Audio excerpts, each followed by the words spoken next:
Chegamos no terceiro tópico do estudo da nossa lição, participantes da natureza divina. Primeira pergunta, como podemos ser participantes de Cristo, da natureza divina de Cristo? De que forma, irmão Marcos? Pela fé. Mas além da fé, a fé tem que produzir uma atitude, né? E essa atitude tem que ser contínua. Muitas vezes poderemos chamar essa atitude contínua de santificação. Mas primeiro tivemos um encontro com Cristo, né? Recebemos dele o perdão, recebemos dele a garantia da salvação e agora, por gratidão, viveremos unidos a ele, crescendo em espírito e em verdade a cada dia. Exato. Então, não é algo que se faz no momento, apenas no sábado, né? Eu passo a minha semana toda levando uma vida comum, se envolvendo com os mais diversos negócios, conduzindo a minha vida do jeito que eu quero. Daí chega no próximo sábado, agora a comunhão com Deus, 24 horas. Aqui é eu e Deus e está tudo bem. Daí entra a próxima semana aquela correria louca e tal, esquece Deus, esquece tudo, é a minha vontade, do jeito que eu quero, a minha opinião. Próximo sábado é eu e Deus. Não funciona assim. Pelo menos não funciona assim para que nós alcancemos a vitória, né? Tem gente que pensa que isso é possível, mas não dá. É uma comunhão constante, é uma conexão constante. Não está mencionado aqui, mas no Evangelho de João, capítulo 15, faz menção ou nos traz a figura, Jesus apresenta ali a figura de uma videira, onde o ramo que está conectado com o tronco produz os seus frutos. Mas e se corta esse tronco? Certo. Ah, não, eu corto, mas depois eu ligo de novo. Não vai ligar de novo, né? É claro que dentro do contexto espiritual existe o arrependimento posterior, etc. Sim. E pode voltar, mas precisamos ter uma vida de comunhão para sermos então participantes da natureza divina. Aqui fez menção que se retivermos firmemente o princípio da nossa confiança até o fim. Esse retiver é segurar, é manter, é comunhão constante que é renovada todos os dias e mantenho isso de uma forma firme. Então, todo o processo de transformação, todo esse processo de assimilação do caráter de Cristo, ele acontece. Mas precisamos dar o nosso passo e fazer a nossa escolha em relação a isso, né, Marcos? É verdade. E, assim, eu até escrevi aqui, Luzilei, para que eu não esquecesse, eu escrevi que os cristãos deveriam ser como Cristo. Parece que é tão lógico isso, né? Mas nós deveríamos repetir isso para a gente todos os dias. Porque se somos cristãos, se aprendemos e entendemos e aceitamos que Cristo é o nosso grande modelo, nós precisaríamos então, a partir disso, imitá-lo. E ele vivia uma comunhão, quanto tempo por dia, ou a vida dele? Será que ele teve comunhão só depois do batismo? Né? Será que... Ou era só quando ele passava aquelas madrugadas em oração? Será que ele tinha comunhão só para praticar os milagres? Né? A grande verdade é que Cristo tinha uma comunhão permanente com o Pai. E interessante, né, que a gente precisa lembrar que a grande agonia de Cristo no Getsêmani não era de morrer pelo pecador, era o medo de se distanciar do Pai. Porque se ele não se distanciasse do Pai, não conseguiria efetuar o sacrifício. Né? Então, o medo dele não era dedicar a vida ao ser humano. Do martírio em si. O medo dele era afastar-se do Pai. Isso nunca tinha acontecido. Claro que a morte também nunca tinha acontecido, né? Sim. Mas o maior medo dele era se afastar do Pai. E nós, né, Luzilei? Será que nós... É porque nesse afastar, só Tá. trazendo fazendo parênteses aqui, esse afastar-se do Pai implicaria de que ele, na sua condição humana, e não fazendo uso da sua divindade, e dependendo do poder de Deus, do poder do Pai, para se suster como um homem Era neste novo, mundo, né? era algo que lhe causava temor.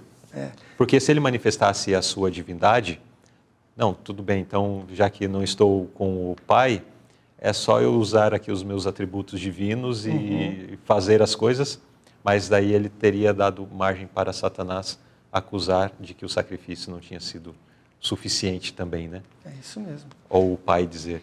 Então, a gente precisa ter Cristo como nosso modelo, como nosso exemplo, e também nisso, né?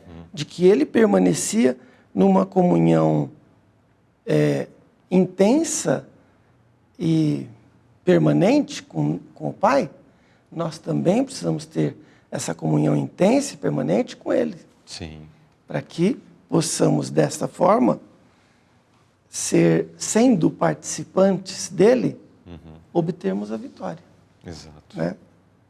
Que lições preciosas e importantes, né? Reflexões profundas que devem nos mover a uma mudança de atitude, a uma correção no nosso curso de ação, para que então sejamos de fato participantes da natureza divina e dessa forma desfrutarmos de todas as bênçãos que esta participação proporciona àquele que faz essa entrega, né? Agora, pergunta B: como os israelitas provocaram o Senhor e qual foi o resultado o resultado fatal daquela provocação? Então agora, Luzilei, a gente volta lá em Cades Barneia, né? E a gente tem algo mais a refletir sobre aquele momento. Quando eles aceitaram as sugestões dos 10 espias, de que eles não eram capazes de avançar pela terra prometida e obter vitória, eles assim, não é que eles aceitaram a ideia dos espias, não. Eles rejeitaram o poder de Deus, né? E ao rejeitarem o poder de Deus, duvidando de que Deus continuaria cuidando deles, eles estavam nessa situação se rebelando contra Deus. Porque não existe meio termo, né? Ou você aceita Deus e o seu poder e toma a decisão de estar com Ele, ou você se torna inimigo de Deus. Você não é um ser neutro. Ou você aceita Ele e é do exército do bem, ou você não aceita Ele e aí automaticamente você é do exército do mal. Isso é muito preocupante. Sim. No nosso dia a dia, a gente precisa ter a convicção disso. Se nós não aceitamos o poder de Deus na nossa vida, se nós não aceitamos que Ele é grandioso, que Ele cuida de nós, que Ele pode nos levar a um lugar melhor, nós estamos dizendo, Ele não pode, eu não quero Ele. Isso é destrutivo. E na experiência do povo aqui, eles afrontaram tanto a Deus nesta rejeição, que eles chegaram a dizer ao Senhor, provocaram, né, ao Senhor, dizendo, quem dera nós tivéssemos morrido nesse deserto. E em outras situações, eles até falaram, né, que bom se nós tivéssemos ficado lá pelo Egito mesmo. Verdade. Isso era uma afronta, porque Deus havia proporcionado aquela libertação para eles. E agora eles estavam olhando para essa libertação como sendo algo assim banal, como algo vil, desprezando de tal forma. Mas o Senhor ouviu essa oração deles. Quando eles falaram, quem dera tivéssemos morrido no deserto. Quem dera? É isso que vocês querem? Então é isso que vocês vão ter. Esse foi o resultado da provocação, né? Todos pereceram naquele deserto. Mas nós também podemos estar provocando ao Senhor, né? Sem dúvida. Atitudes. Quando nós não tomamos uma decisão firme ao lado da verdade, uma posição firme ao lado do Senhor, nós podemos ir agindo de uma forma semelhante aos israelitas aqui, talvez nós estamos também colocando-nos numa situação de provocar ao Senhor. Será que o Senhor terá mais misericórdia para nós do que teve com o povo do antigo Israel? Eu não creio. Porque Deus é justo na mesma medida. As oportunidades que Ele deu ao povo no passado, Ele também tem nos dado. E será que Deus seria injusto se não nos concedesse mais misericórdia? Não. Quantas vezes o Senhor tem falado aos nossos corações? E quantas vezes temos endurecido para, de fato, fazer uma entrega completa a Ele, né? Agora, que pecado foi a principal causa dessa rebelião? E aí voltamos a reafirmar, né, Luzilei? A incredulidade é um pecado que leva à rebelião contra Deus. Interessante que a gente já falou bastante sobre isso, mas recapitulando, aquele povo, como você disse agora há pouco, eles viram as 10 pragas, eles viram a nuvem, eles viram a coluna, eles viram o mar se abrir, eles viram uma potência mundial ser totalmente destruída aos olhos deles.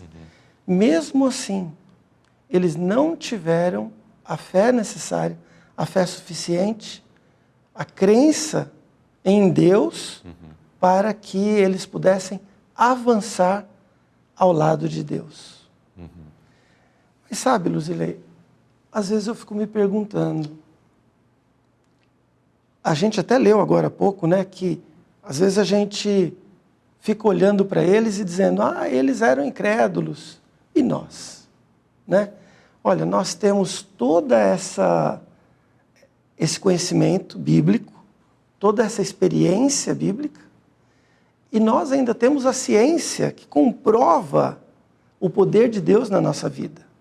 Por exemplo, aqueles homens daquela época não conheciam as propriedades do sangue, não entendiam o que era o coração. Anatomia, como hoje nós temos. Não é verdade? Conhecimento da perfeição dessa máquina divina, né? Que mostra muito claramente a grandeza de Deus, né? Nós vemos Deus em tantos detalhes, mais até do que eles viam, né? E mesmo assim nós, muitas vezes, não temos acreditado em Deus. Nós temos usado Deus como último recurso, né? Temos uma dificuldade, lutamos, sofremos, choramos, nos angustiamos, quando nada mais resolve, aí vamos a Deus. Sendo que Ele poderia ter sido o primeiro a ser requisitado, né? O primeiro a ser reivindicado, porque Ele está à nossa disposição para caminhar conosco. Né? E é interessante, Luzilei, que eu estava pesquisando e vendo que cada um dos pequenos órgãos do nosso corpo tem uma função muito detalhada, né? E que se completa na outra parte do corpo. Deus é maravilhosamente detalhista e cuidadoso para conosco. E mesmo assim, nós vendo tudo isso e vendo tudo o que aconteceu no passado, mesmo assim nós, muitas vezes, não acreditamos. Continuamos no mesmo pecado da incredulidade. Né? De fato, as evidências que hoje nós temos são grandiosas, né? Mas muitas vezes resistimos, né? Temos resistido a essa voz. São lições. A palavra de Deus está apelando fortemente ao nosso coração para que nós possamos ser mais fiéis, sermos mais apegados à palavra de Deus, aos ensinamentos, e não agir com desconfiança ou com incredulidade. Pelo contrário, agir com fé. E a esses que agem com fé, a palavra de Deus tem abundantes promessas, né? Que nós sejamos participantes dessas promessas. Amém.